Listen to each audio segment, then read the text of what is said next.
There's a new frontrunner in the New Orleans Saints search for their next head coach. We got all that and a little bit of land yap for you on today's episode of Locked On Saints.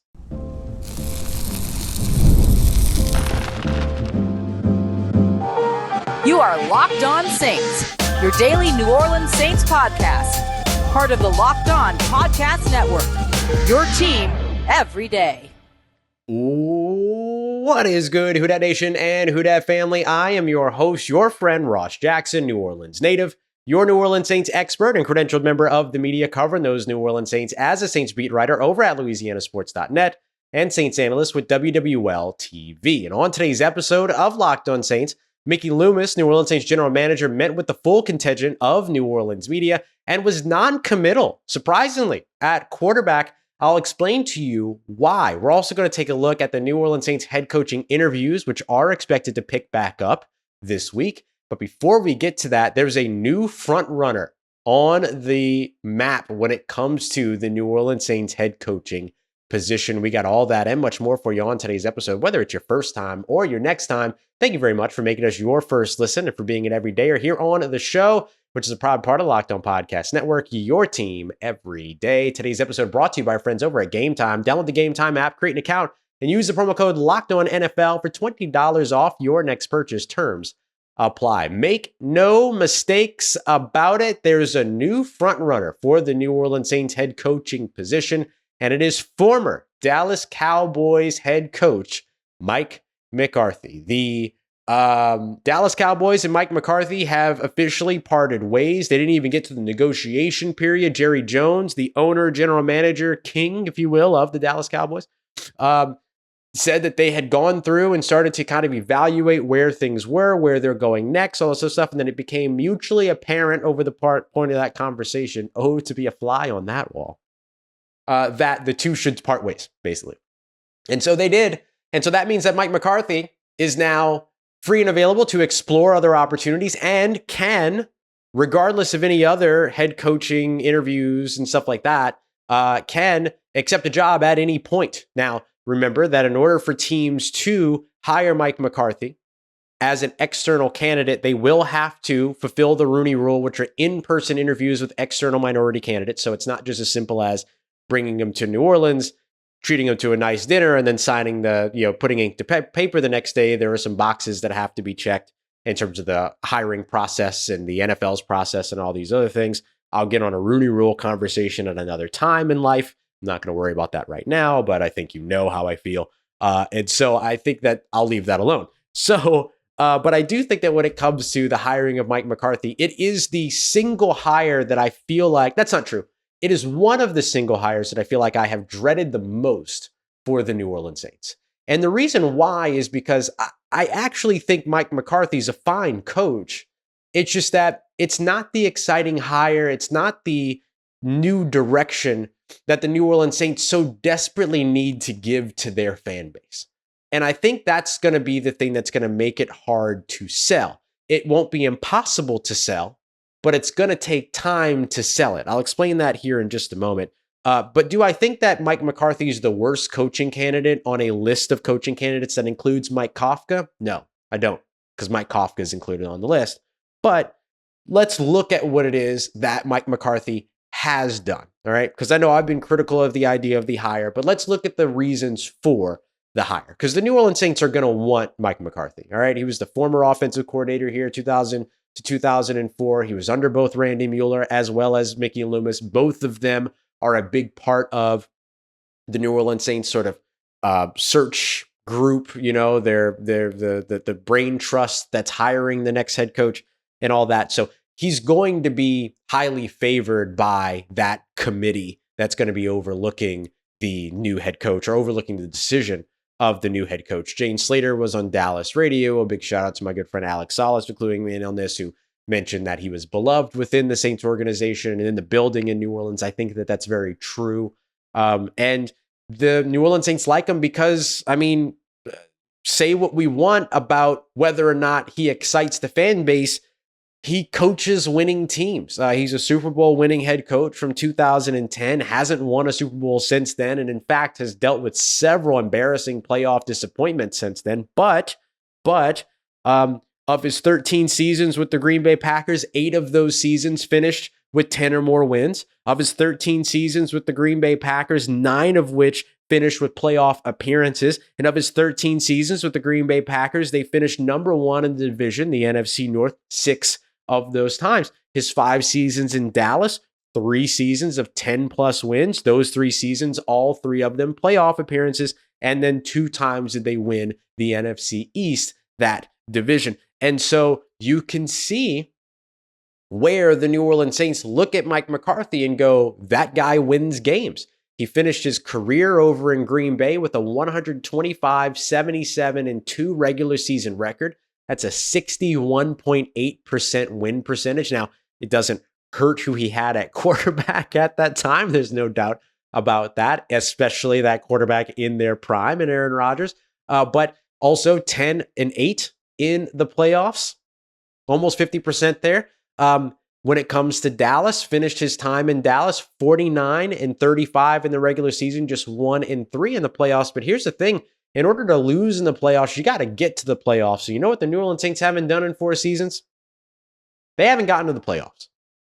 So I don't blame the New Orleans Saints for looking at Mike McCarthy and seeing a collection of 12 playoff appearances over the course of his last 2 coaching employments and thinking he could do that again in New Orleans, and them giving him a lot of control, aligning with Mikey Loomis, aligning with Gayle Benson, something that a guy like Mike McCarthy would be, I'm sure, happy to do after 5 seasons of dealing with Jerry friggin' Jones, right?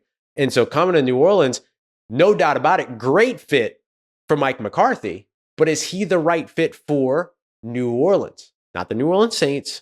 Is he the right fit for New Orleans?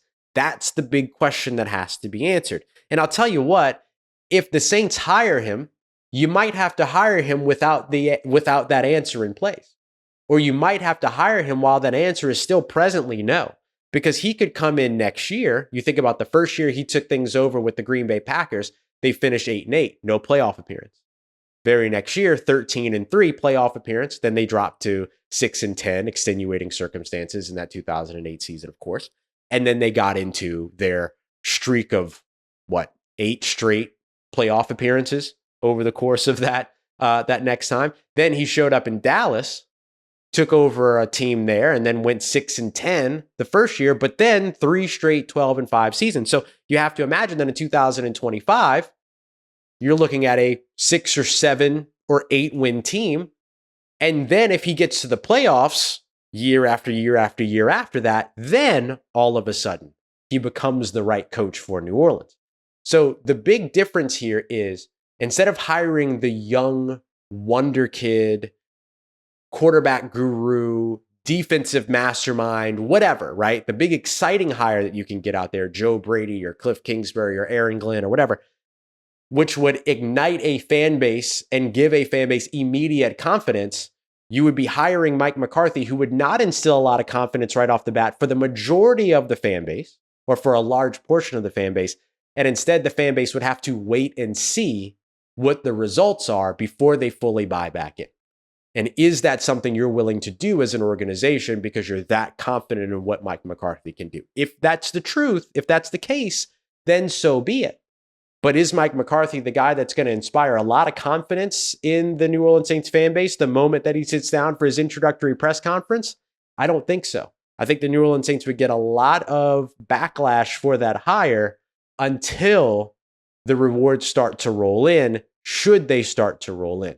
It's a safe bet for the New Orleans Saints because he's done it before, but I can't say for certain that he would be the right bet for the New Orleans Saints in a hiring cycle that the New Orleans Saints and general manager Mikey Loomis absolutely need to get right here in 2025.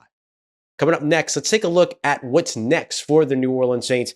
Mike McCarthy or otherwise, the interviews at the head coaching search for New Orleans are expected to really kick it up a notch this week. We got that coming up for you next as we continue on with today's episode of Locked On Saints, part of Locked On Podcast Network, your team every day. This is a message from our sponsor, Intuit TurboTax.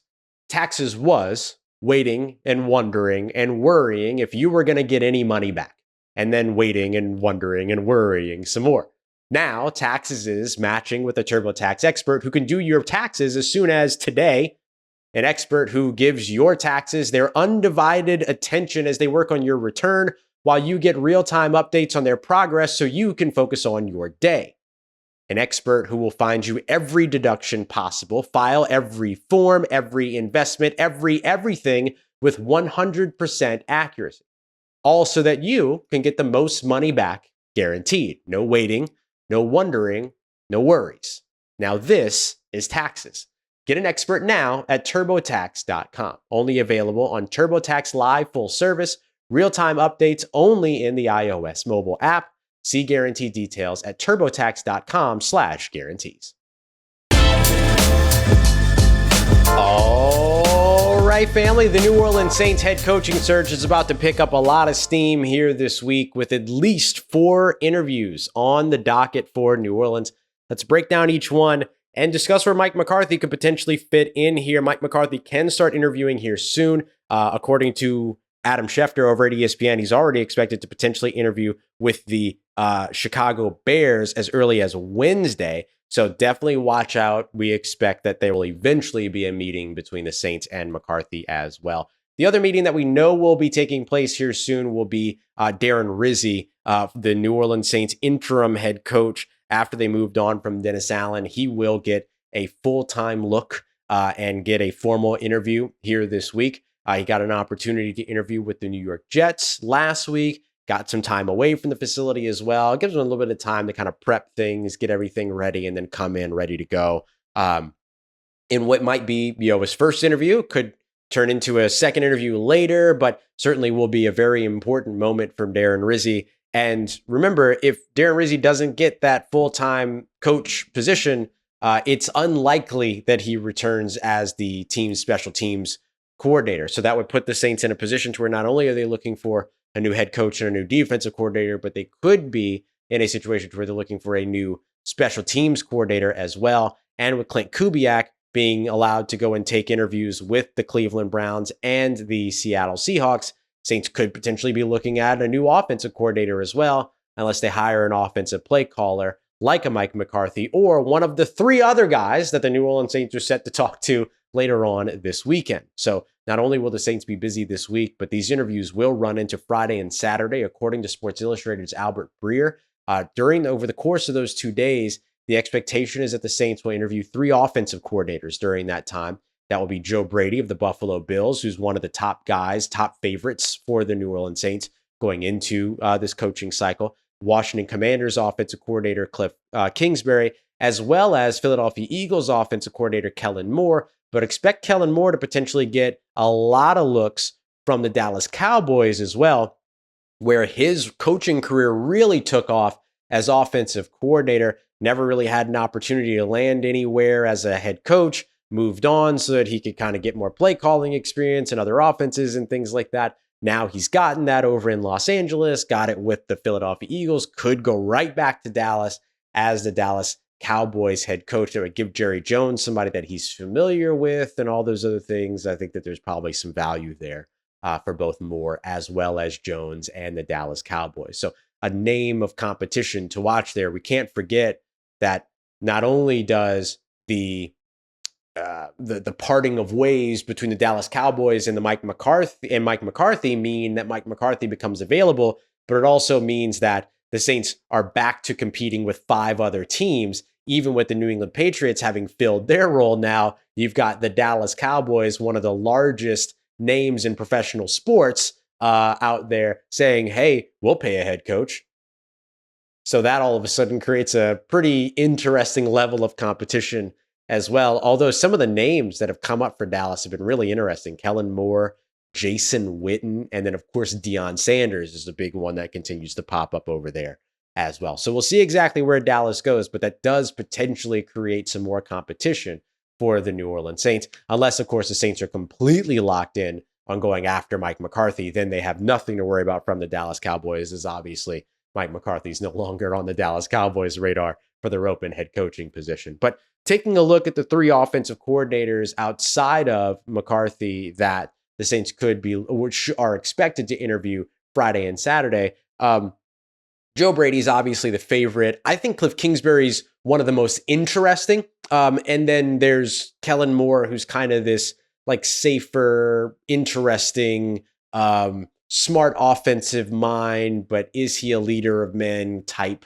that the Saints could potentially be getting a look at as well. I commend the Saints for having a pretty expansive coaching search in terms of different types, even though their coaching search is not like the Chicago Bears, who have simply interviewed too many people. I mean, 19 potential head coach requests and interviews and everything like that. Like, that's like going to a restaurant and not only are they doing like, they're not doing one kind of cuisine, but they're doing like one page is, is like American cuisine. You flip it over and then the next page is, like Japanese, and the next page is Chinese, and the next page is Mexican food, and the next page is Greek food, and the next page is halal food and everything like that. And you're just kind of going like, there's no way you're doing all of this well. There's no shot you're doing all this well. And that's what I feel about the Chicago Bears coaching search. And I think the New York Jets to an extent as well. Just too many candidates.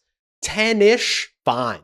But once you're getting into 15, 17, 19, like the Chicago Bears are right now, you're doing too much. You're doing too much. So I look at where the New Orleans Saints sit, and I see that they have a shorter list than some of those other teams. But the expansive experience of those lists, the backgrounds of those players, the familiarity or unfamiliarity or non-familiarity that they have with the franchise, there's kind of all walks when it comes to this. So I do commend the New Orleans Saints for that type of an expansive search. I wouldn't be surprised to see other names pop up on the list, right? Like Todd Monken should be somebody that every team is interested in my opinion.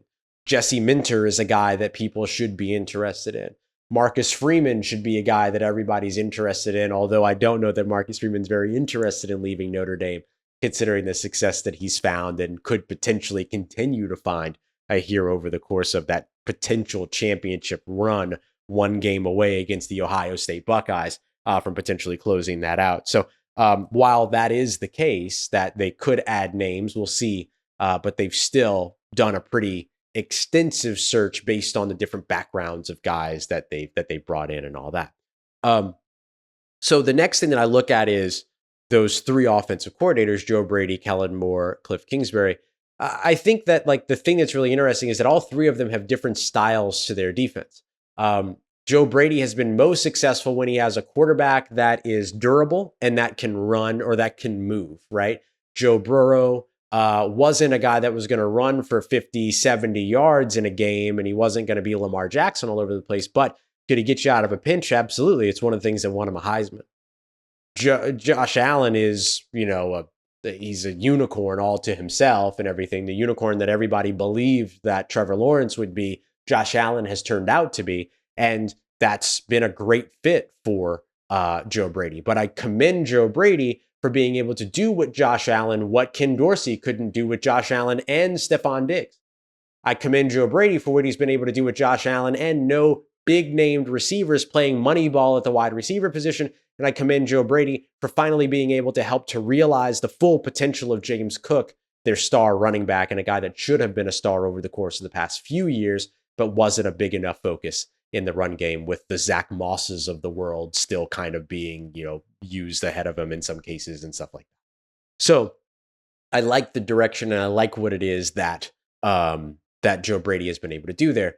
Kliff Kingsbury is really interesting because it brings about a big time question mark at the quarterback position and how you find the right quarterback that works in Kliff Kingsbury's offense. Can you go and find the offensive pieces that Kliff Kingsbury needs for his sort of air raid approach to actually work? And can you see what he's done with what was expected to be the worst offensive line in the NFL and see how you could potentially translate that to your offensive line, which has struggled over the course of the past few years? I think that there's value in that as well. So I think that those guys do have legitimate shots as well. There's just always going to be this big Mike McCarthy sized and shaped cloud hanging over all of it for right now, because it just feels like any coaching candidate we talk about is going to be second to, at best, Mike McCarthy for now. So, but expect the Saints to continue to add to their lists, whether it's Mike McCarthy and potentially otherwise. But Darren Rizzi, Kellen Moore, Kliff Kingsbury, Joe Brady, and potentially even Mike McCarthy should all be interviewed this week. So Saints will quickly go from just 3 interviews to 5, as the NFL rules will allow going into this week. So major progress expected to be made next for the New Orleans Saints as they continue their head coaching search. Coming up next, Mikey Loomis spoke with the media for the first time since July in terms of the full contingent of New Orleans media, and was surprisingly non-committal on quarterback. Let me tell you why I think that is. We got that coming up for you next as we continue on with today's episode of Locked On Saints, part of the Locked On Podcast Network, your team every day. Today's episode of Locked On Saints brought to you by friends over at Game Time, my absolute favorite place to go and pick up last-minute tickets. And whether you're planning months in advance or moments in advance, like I often do, Game Time is a great place to go. Game Time right now for the New Orleans Pelicans season, $1 against the Dallas Mavericks, $1 against the Utah Jazz, $1 against the Utah Jazz again, $4 going up against the Milwaukee Bucks. Get to see Giannis for $4, the Dallas Mavericks for $1, Boston Celtics $10. You kind of get the picture here. These tickets are insanely affordable, and it's the greatest place to go when it comes to buying tickets for your favorite events, whether sports, theater, comedy, musicals, whatever it is that you're looking for. You're going to be able to find it over on the Game Time app today, and you're going to be able to see views from your seats, turn on all-in pricing so you're not taken surprised by any fees at the end. They take all the guesswork out of buying tickets, and you can too with Game Time today. Just download the Game Time app, create an account, and use the promo code LOCKEDONNFL for $20 off of your first purchase. Terms apply. Again, create an account and use that promo code LOCKEDONNFL for $20 off. Download Game Time today. What time is it? Game time. Let's get it, Who Dat Nation. The New Orleans Saints general manager Mikey Loomis met with the New Orleans media for the first time in its full contingent since July, which is back out in Irvine, California, first day of training camp, or actually the day before training camp kicked off. And so we had a lot to ask him about. We spoke to him about the firing of Dennis Allen, the trade of Marshawn Lattimore, how he felt things ended up with Darren Rizzi, the injuries, all this other stuff. And one of the big conversations that we got onto in terms of talking points was, of course, the future at quarterback for New Orleans. And really, he didn't really seem overly committed to anything at the quarterback position, which I think was a wise move by general manager Mikey Loomis. Let me tell you exactly what it is that he said. One of his quotes here, I have a high level of confidence in Derek Carr in terms of who he's talking about. He's done some really good things here. If he had qualified, which I'm not sure that he did, his quarterback rating would have been in the top 10. His interception rating, I think he means interception percentage, would have been in the top 10, and his yards per attempt would have been in the top 10. Now, all three of those things are true, for sure, that had he qualified and had he played enough snaps, attempted enough passes, all those other things throughout the season. Remember, he missed 7 games with injury this year, including a season-ending injury on an ill-advised dive in a game against the New York Giants in Week 14. But yeah, had it not been for that, he would have ended up top 10 in a lot of these different metrics, assuming that those 7 games didn't end up spiking his progress in terms of what it is that he had done. But what you didn't hear there is Derek Carr is our quarterback. What you didn't hear there is, Derek Carr is going to be here in 2025. What you didn't hear in there is, a big part of what we're doing with our next head coach is making sure that Derek's comfortable with the next head coach, or making sure that the next head coach will work with Derek Carr. It doesn't sound like that's part of the criteria for the New Orleans Saints, which is just interesting. I'm not saying that it means anything just yet, but it's certainly interesting. Mike Triplett over at NewOrleans.football asked a little bit more overtly, if you have a head coach who says, hey, I want to go and work with Derek Carr for another year and everything like that, and then we'll kind of go into the quarterback pool in 2026 and kind of see where things go, versus if you have a head coach candidate who says, I don't want to work with Derek Carr, I'd like to go and get a quarterback right now, would that deter Mickey from going one direction or another? Like, would that rule somebody out of the head coaching search? And Mikey Loomis gave a pretty pretty set no, that would not deter anybody from making any decisions or anything like that, or it wouldn't change anything.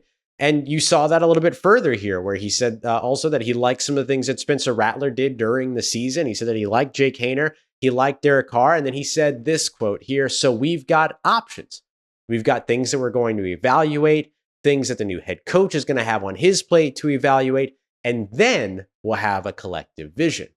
So what you're seeing here is basically that the Saints are willing to say, we have options at quarterback. 5 options effectively, right? You've got the option to go with Derek Carr. You've got the option to go with Spencer Rattler. You've got the option to go with Jake Haener, right? Those are 3 options in terms of the guys that are on your roster.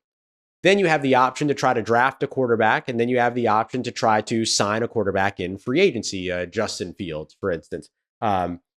You could also say a Sam Darnold, but I doubt he gets out of Minnesota by the time that the season's all said and done, or by the time the offseason's all said and done, rather. So you've got effectively 5 options that you can present to a head coach and say which one you want.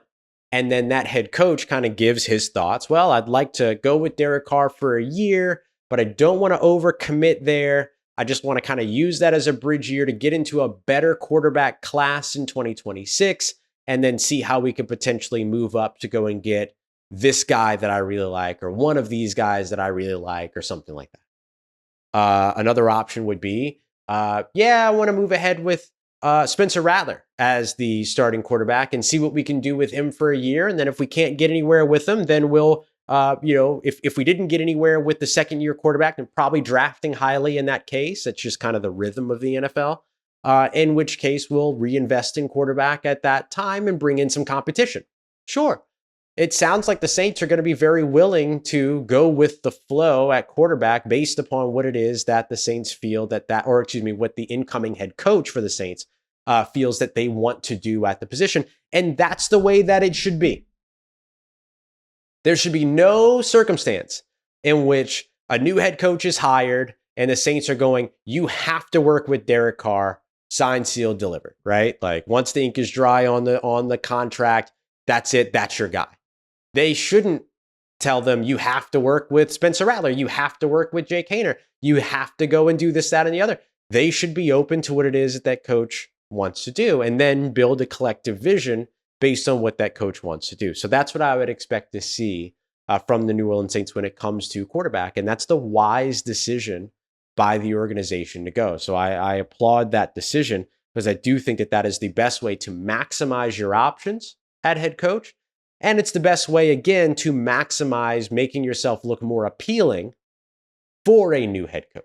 The last thing that I want to mention here is that I did ask Mikey Loomis a little bit about like bringing in a new head coach and how that impacts their look at the draft, right? Prototypes, things like that. And this was a good answer, I thought, from Mikey Loomis that I think is an important delineation. So we have to say that there's 2 different things here, right? So if we draw a line down the middle of the screen, the one side is the prototype, which is what's set by like NFL standard, and the other part is the guys that fit a scheme, right? And based on the guys that fit a scheme, you're trying to find the prototypes of the players that best fit those schemes. And so this is a good way to look at it. The New Orleans Saints issue in the past with these big-bodied, focusing more on size and strength defensive ends is less about them seeing that that's the prototype of what a successful defensive end in the NFL is, more about that's what the prototype of the successful defensive end that fit in Dennis Allen's system was. The 6'6", 280-pound guy rushing off the edge and being a run stopper as an edge defender. That was Dennis Allen's system that required that specific prototype. But if a system comes in that wants a speed rusher, then a 6'6", 280-pound guy is not going to be the prototype that fits that speed rush, but a 6'4", 250, 260-pound guy might be, right? So I think that there's a difference between prototype and system scheme fit, right? And so I think that the Saints, we discussed in yesterday's episode, sort of the issues around not being able to finish plays at the quarterback. If the Saints do bring in a defensive coordinator or defensive-minded head coach that wants the speed rushers, the Saints will be able to find that because that will be based on the prototype that best fits a speed rush profile as opposed to an edge defender, big body profile. So I did like the way that he kind of laid that out, that we first get the scheme and what it is that the roles are that the coach wants, and then finding the prototypes that best fit that role. So that's the way that I would be looking at how this new head coach and his staff, end up kind of impacting the New Orleans Saints draft going into 2025.